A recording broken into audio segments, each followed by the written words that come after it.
할렐루야.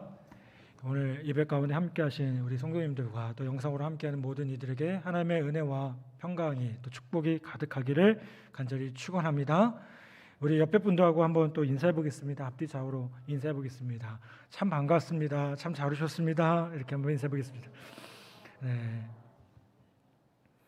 우리 지난 한 주간 갑자기 학교에 코로나 확진자가 생기는 바람에 온라인으로 예배드렸습니다. 그런데 또 감사하게도 그 일들이 또 잘 마무리되어지고 쓸되어져서 또 오늘 이렇게 함께 예배드립니다. 이 모든 시간들을 허락하신 하나님께 다시 한번 감사드리고요. 무더운 날씨 가운데 또 코로나19 가운데 더 강건하고 복된 삶을 살아가는 우리 모든 성도님들 다 되시기를 주님의 이름으로 간절히 축복합니다.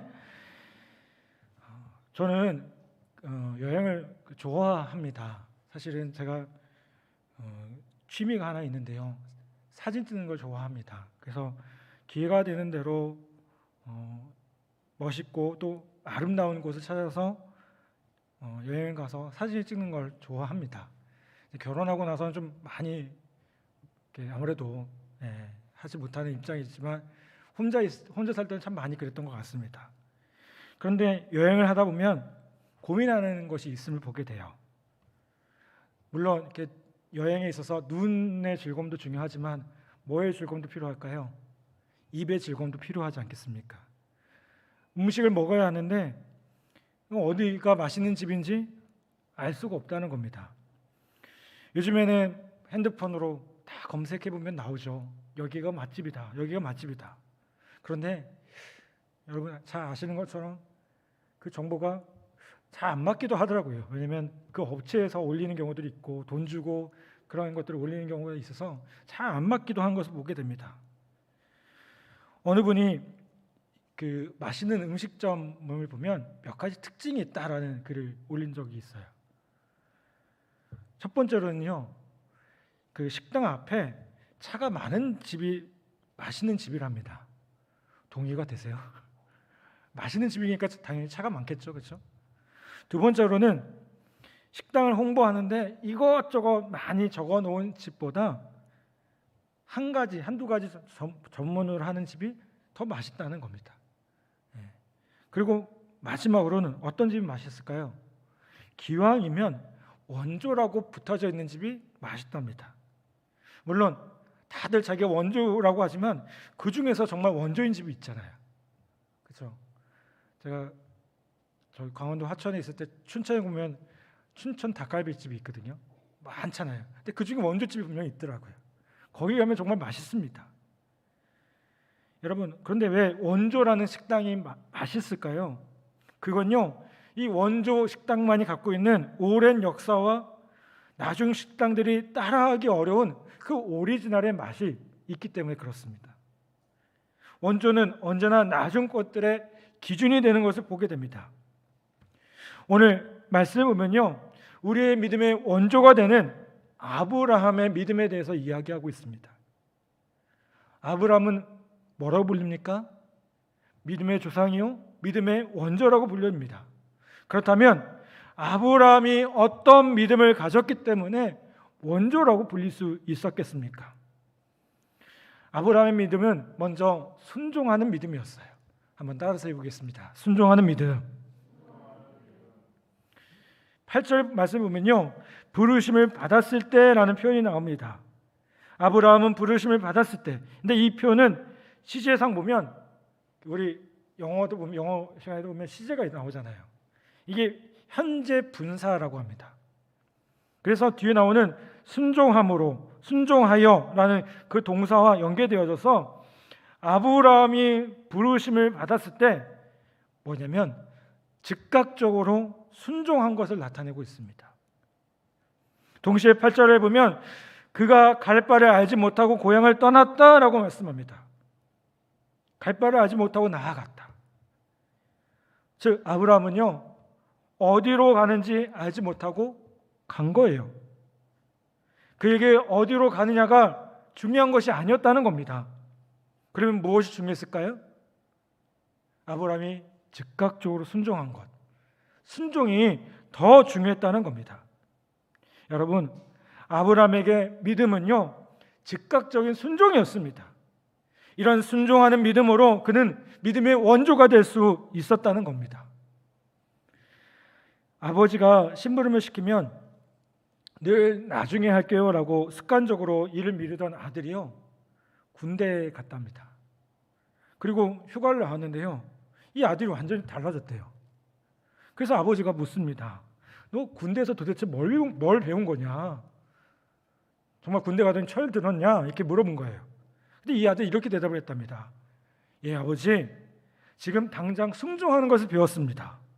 그리고 이어서 아주 중요한 말, 잊을 수 없는 말, 마치 그 성경에 나온 듯한 말을 하더랍니다. 이 아들이 뭐라고 말했냐면 이렇게 말했대요.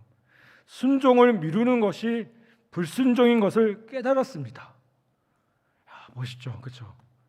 이 정도면 뭐 휴가 좀 줘야 되지 않겠어요? 여러분, 왜 아브라함에게 순종이 필요했을까요? 순종이 중요했을까요? 무엇 때문에 아브라함이 즉각적인 순종의 모습을 보여줬을까요? 그것은요, 아브라함을 부르시고 갈대아 우르에서 인도하신 이가 그의 인생의 주인 되셨던 하나님이시기 때문에 그렇습니다. 아브라함이 아무한테나 순종한 게 아닙니다. 그냥 순종한 게 아니었습니다. 아브라함은 그의 인생의 주인 되신 하나님 앞에 즉각적으로 순종했다는 거예요. 여러분, 주인에게 종이 할 일이 뭐죠? 순종하는 겁니다. 종된 사람은요, 주인에게 순종하는 모습을 보여야 됩니다. 아브라함은요, 하나님의 종이었습니다. 그리고 하나님은 아브라함의 주인이었습니다. 우리는 찬양 가운데 이렇게 고백합니다. 나 무엇과도 주님을 바꾸지 않으리, 다른 어떤 은혜 구하지 않으리, 오직 주님만이 내 삶의 도움이시니 주의 얼굴 보기 원합니다. 나 어떤 것도 바꾸지 않겠다고, 다른 어느 것도 구하지 않겠다고, 주님을 따르겠다고, 주님 말씀하시면 내가 나아가겠다고 우리는 그렇게 고백해요. 그런데 정말 그렇게 고백한 대로 살아가고 계십니까? 그렇게 순종하고 계신가요? 사랑하는 여러분, 여러분은 예수 그리스도를 여러분의 인생의 주인으로 고백하고 계십니까? 이게 단순히 머리로 아는 것이 아닙니다. 우리는 그렇게 살아야 됩니다. 우리가 주님이라고 부를 때 그 주님이라는 고백은요, 예수님이 우리의 인생의 주인 되신다는 고백이에요. 아무나 주님이라고 할 수 있는 것이 아닙니다. 우리가 주님이라고 부르는 순간 우리는 그분의 종이 되는 겁니다. 그러면 그 종에게 요구하는 것이 무엇이라고요? 순종이라고요. 근데 그냥 순종이 아니죠. 아브라함처럼 즉각적인 순종을 요구하고 계신다는 거예요.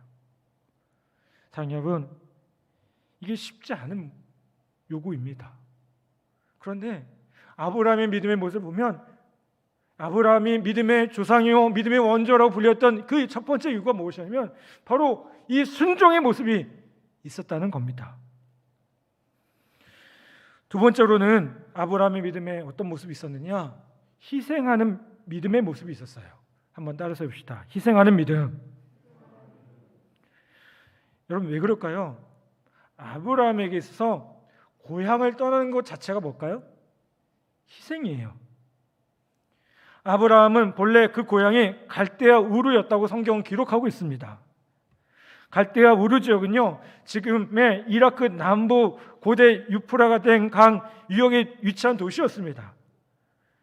고대 사회에서는요, 굉장히 문명이 발달된 곳이었고요, 아주 문명과 문화가 충만했던 그런 곳이었어요.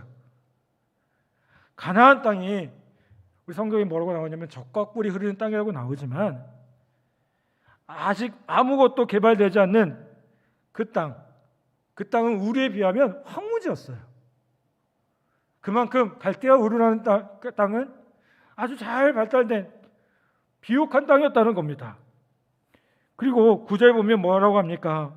이제 아브라함이 약속한 땅에 들어갔는데 그 땅에 들어가서도 어디에 거했다라고 얘기하냐면 장막에 거했다라고 기록합니다.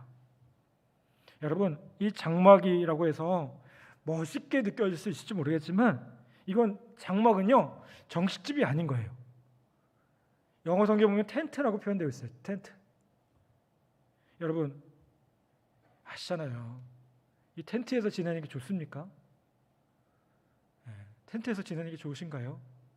여기 육군 그 군인들 아시죠? 훈련 나가면, 야외 기동 훈련 나가면 텐트에서 지냅니다. 그게 편하시던가요? 우리 형제들이 놀라운 고백을 하는 걸 제가 들은 적이 있어요. 어떤 고백을 하냐면요, 훈련 나갔다 오니까 이렇게 얘기하더라고요. 아, 집에 왔다. 밖에 나갔다가 훈련 들어오니까 집에 왔대요. 부대가 그렇게 좋대요. 이게 전 놀라운 고백이더라고요. 왜요? 얘네들이 정말 그 휴가 나갈 때만 좋아하는 게 아니라 야외 훈련 나갔다 들어와도 좋아하는구나 하는 그때 깨달았어요. 여러분, 우리가 집 밖에 나가서 요즘에 캠핑이 유행하기 때문에 1월 며칠 이렇게 나갔다 오면 그때 무슨 생각해요? 그게 그때는 좋을지 모르겠지만 영원토록 살 집이 아니라는 거 우리가 알고 있지 않습니까?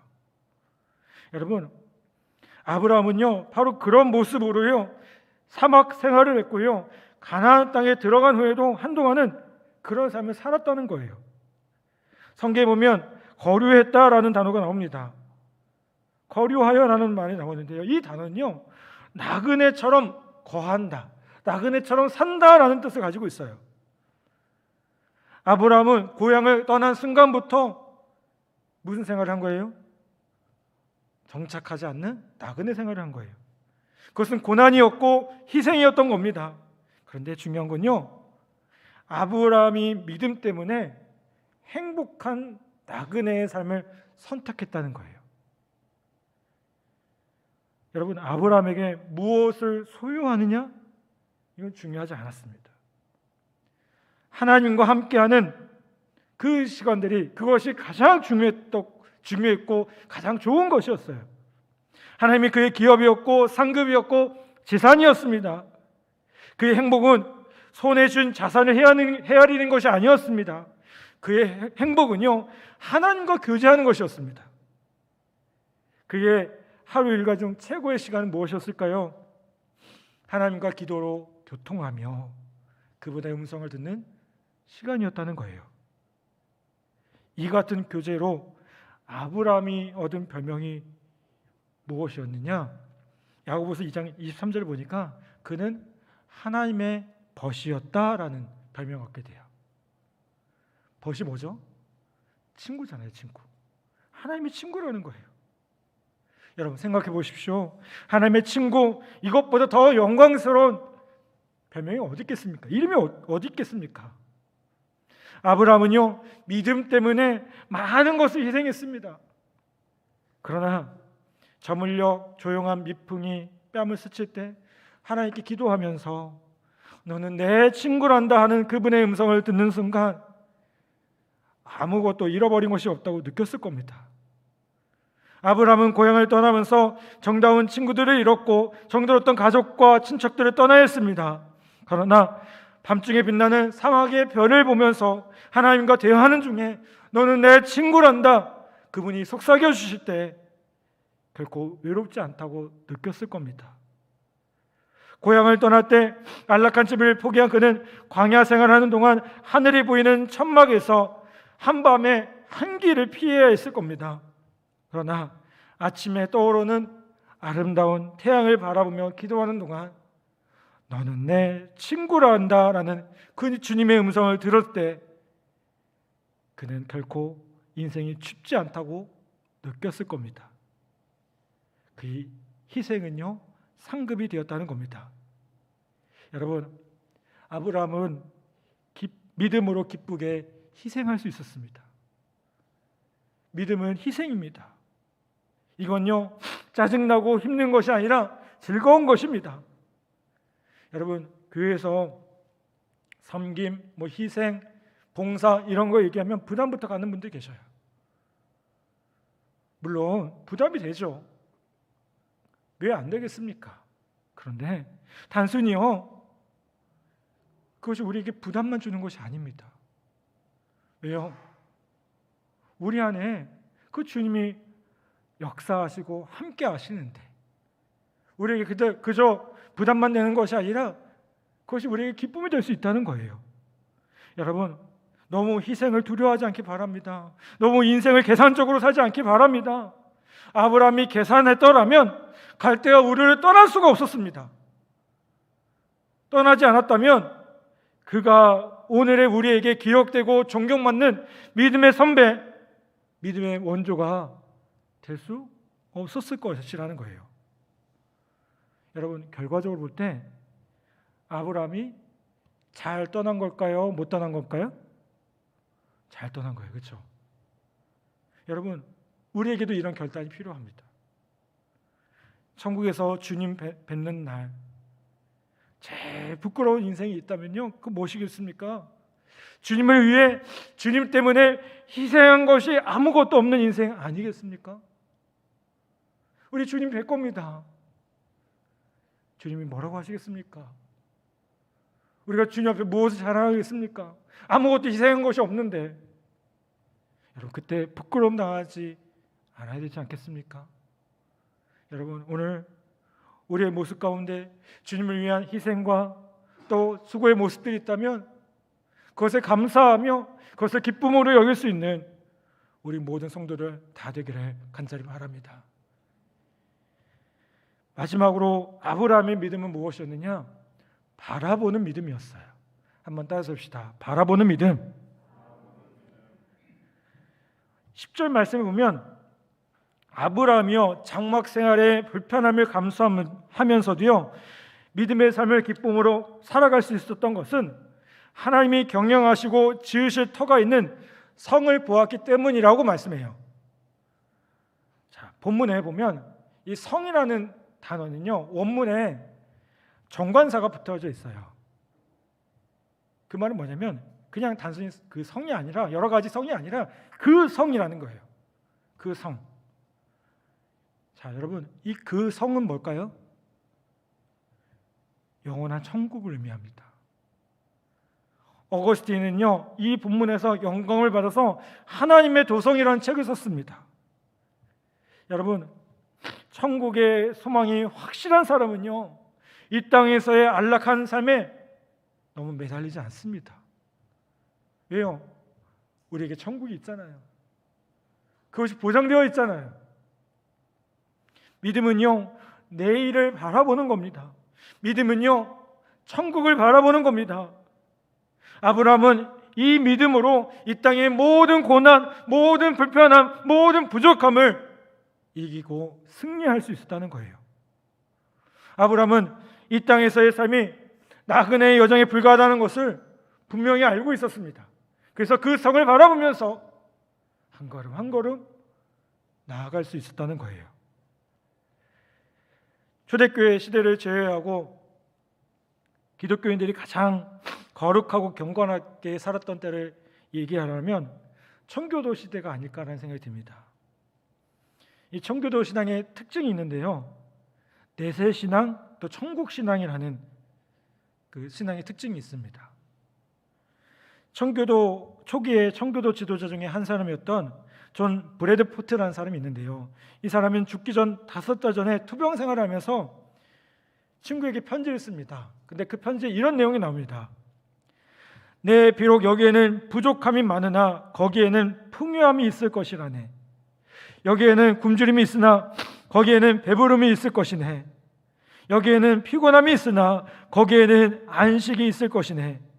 네, 비록 여기에는 이제 내 몸이 죽은 것 같으나 거기에서 부활의 새 몸으로 영광 가운데 살아감을 확실히 바라보고 있다네. 여러분, 존 브래드포트가 바라본 영원한 도성, 어거스틴이 바라본 영원한 도성, 우리 믿음의 조상 아브라함이 바라봤던 그 영원한 도성, 그 도성을 바라보는 믿음을 갖기를 간절히 바랍니다. 여러분, 우리는 그저 이 땅에서의 삶이 전부가 아니라고 생각해요. 그렇게 살아가야 됩니다. 우리는 영원한 도성, 그 천국을 바라보는 삶입니다. 이 땅 가운데 하나님의 나라를 이루어가기 위해 살아가는 삶을 보게 됩니다. 그래서 우리의 방향이 분명히 다릅니다. 여러분, 예수님도요, 십자가로 가시기 전 영원한 하늘의 처소를 바라보면서 이 세상의 모든 고통도 이길 수 있었음을 보게 돼요. 그래서 제자들이 배신해도요, 세상의 몰이에도 다가오는 십자가의 고통도 극복할 수 있었다는 거예요. 사랑 여러분, 우리는 어떻습니까? 이 땅에 우리의 시선이 있기 때문에, 이 땅에 우리의 마음이 있기 때문에 흔들리고 있지는 않습니까? 그것이 전부라고 느끼고 있기 때문에 작은 것에 일희일비하고 있지 않습니까? 여러분, 우리의 눈을 이 땅에서가 아닌 저 영원한 것들을 바라볼 수 있는 눈으로 다시 한번 바뀌어지기를 간절히 소망합니다. 여러분, 우리에게 그런 영원한 천국, 영원한 그 도성이 있다는 사실을 기억하고 믿음 안에서 흔들림 없이 그것을 향해 한 걸음 한 걸음 내딛는 우리 모든 성도들 되기를 간절히 바랍니다. 사랑 여러분, 하나님의 위대한 계획 안에 우리의 모습도 순종과 헌신과 주님을 바라보는 모습으로 가득하기를 간절히 바랍니다. 믿음의 조상, 믿음의 원조 아브라함이 그렇게 살았습니다. 그 믿음의 모습을 보여줬습니다. 순종과 헌신, 그리고 천국을 바라보는 길을 그렇게 걸어갔습니다. 그렇다면 우리도 그 길을 따라가야 되지 않겠습니까? 예수님도 따라가셨는데, 예수님도 그 길을 걸어가셨는데 우리도 그렇게 가야 되지 않겠습니까? 물론 그 길이 쉬운 길만은 아닙니다. 어떻게 순종하는 게 쉽겠습니까? 어떻게 헌신하고 희생하는 게 쉽겠습니까? 어떻게 이 땅에 살면서 영원한 것을 바라보는 것이 쉽겠습니까? 쉽지 않아요. 그래서 예수님 뭐라고 말씀합니까? 그래서 좁은 길로 가라고요. 그런데 그 좁은 길로 가는 그 길이 마냥 힘들지만은 않아요. 우리가 혼자 걷는다고 생각하면, 혼자 걸어가면 힘들지만 우리에게는 믿음의 동역자들이 있어요. 아멘. 여기 함께 예배하는 믿음의 동역자들이 서로 격려하고 서로 기도해 주고 그렇기 때문에 걸어갈 수 있어요. 또요, 우리 주님이 우리와 함께 하고 계시잖아요. 우리를 위로하고 계시고 우리에게 힘주시고 계시잖아요. 여러분, 그 주님과 함께함으로 그 좁은 길을 기꺼이 걸어가는 우리 모든 성도들 다 되기를 간절히 바랍니다. 그렇게 믿음으로 걸어갈 때 우리의 삶 가운데 주님이 약속하셨죠. 그 길이 복되다고요. 그 길이 평안한 길이 될 거라고요. 그 길이 기쁨이 넘치는 길이 될 거라고요.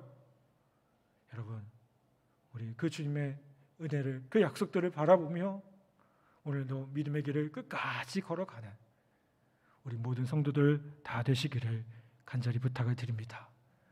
오늘 아브라함의 믿음을 기억하며 오늘 우리의 삶 가운데 순종의 모습으로 또 헌신의 모습으로 천국을 바라보는 그 믿음의 모습으로 다시 한번 나아가는 우리 모든 성도들 다 되시기를 주님의 이름으로 간절히 축복합니다. 이 시간 우리 말씀을 기억하며